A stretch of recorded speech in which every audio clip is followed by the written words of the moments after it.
তাহলে আমরা এখন নবীজির মিলাদ কি বয়ান করব? আল্লাহ পাক নিজেই তো ব্যস্ত আল্লাহ পাকের নবীজির শান বয়ান করতে।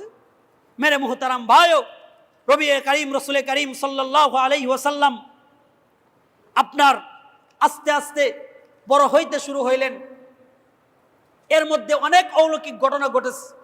হালিমা সাদিয়া যেই উটনি নিয়ে যাচ্ছিলেন, সেই উটনির মধ্যে অনেক দুর্বল উটনি ছিল।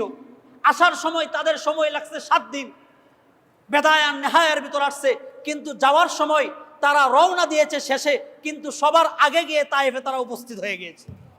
শুধু তাই না, হালিমা সাদিয়া বলেন, আমার একটা ছাগল ছিল দুর্বল, দুধ দিত না বেশি, কিন্তু মুহাম্মদুর রাসূলুল্লাহ যেদিন আসছে, এই ছাগলের দুধের উলানগুলো দুধ দ্বারা পরিপূর্ণ হয়ে গিয়েছে। শুধু তাই না, রাসূল করিম সাল্লাল্লাহু আলাইহি ওয়াসাল্লাম এত পরিমাণ